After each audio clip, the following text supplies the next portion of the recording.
Hey guys, my name is Elliot from the 64 crew, and I have a lot of bad news that I have to mention. Now, first things first, my dog died, and here's basically what happened. So it's basically like, I was with the dog, and it was like a normal day. And someone opened up the door to go outside, and the dog bolted outside and ran off. Now I tried to save her, and I got her back, and eventually picked her up, because I'm gonna run off again. And then a nice young lady said hi, and said it was all friendly to my dog. So I was like, oh, alright, you can pet my dog and stuff. And I just let her do it and stuff. And then I just let the dog, continue on to the house. I was hoping that maybe she would go to the door. She ran straight past the house. And just was like, well, yeah. And then basically what happened next was shocking.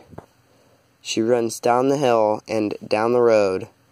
And then my dog suddenly gets ran over. Now, I didn't see it before my eyes, but I did see a strange golden retriever lying down on the road. And I was surprised. And someone asked, oh, is this your dog?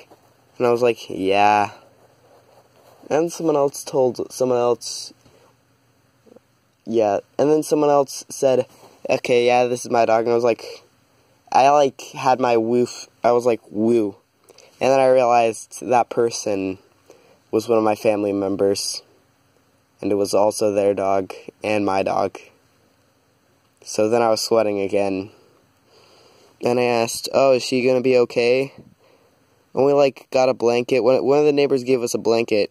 And we put her out in the grass. And it was like, we don't know if she's going to make it.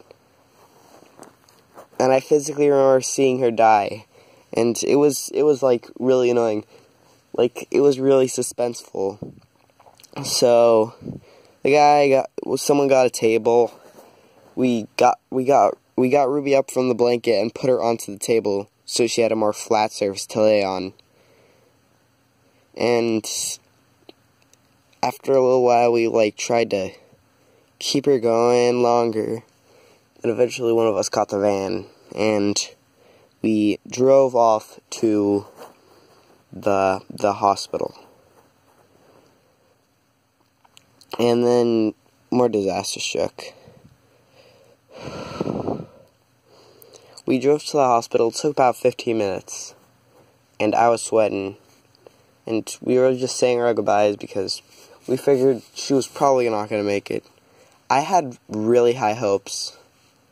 I was really expecting for the doggo to make it, like Ruby.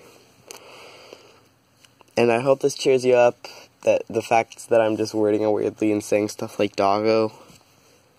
Hope that makes you at least a little bit better. And, I'm sweating. And we finally get to the place where we, try to help out the dog. And one of my family members run into the hospital and get one of the doctors.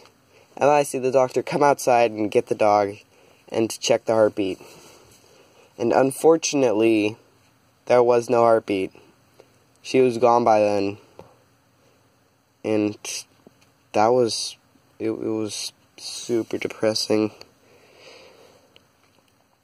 So, I actually kind of teared up at that point, because I had really high hopes. I thought she was going to make it. And it was just so sudden.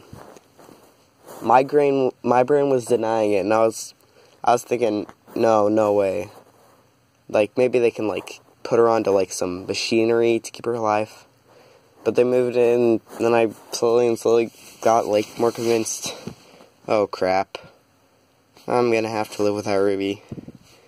It was just really important. I eventually drew down a piece of paper and just put it on a table. And it said, rest in peace, Ruby, 2015 to 2018, or something like that. And, it said sign here, and then just arrows pointing everywhere. So I just wrote down my name and left it there.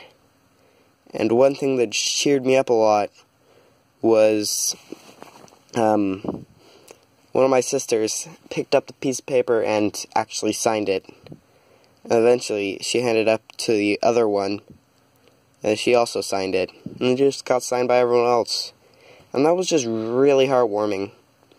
So then I come back home, and I get this text from a friend and it says, "Did your dog get ran over by a car?" And then at that point I found out, oh, I never left that call. So my friend physically heard one of my family members talking on the phone to like the vet or something. And I was like, "How'd you know?" And he was like, "Oh, this call was still open. I could hear you in the background." Because, I was actually left the computer to go get the dog. It was just so sudden. And he instantly knew that I was sad when I called him back, because I showed a lower tone of voice. Like a little while later, and also, unfortunately, a little while later, like somewhere last week or something, he was falsely called a cyberbully. My friend. Now, I'll talk more about that later, but the story of my dog dying is just really important to just tell you. Now, I do actually have a picture of her dead body, but this is YouTube, and I'm not living back that life. I'm not going to put that picture on the picture. And if you really want it, then I'm probably going to, the closest you'll ever see is a pixelated 8-bit, extremely fuzzy picture, so you won't be able to make out anything. That's the closest you'll probably ever get, if I do plan to do that, but I don't, because I'm not all about that life.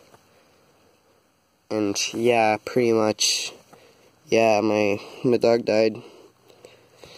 Probably going to upload this video pretty quick, but it's just really important for you guys to know. I will talk more about the Vin being called a cyberbully part later, but the dead dog is the main focus of this video.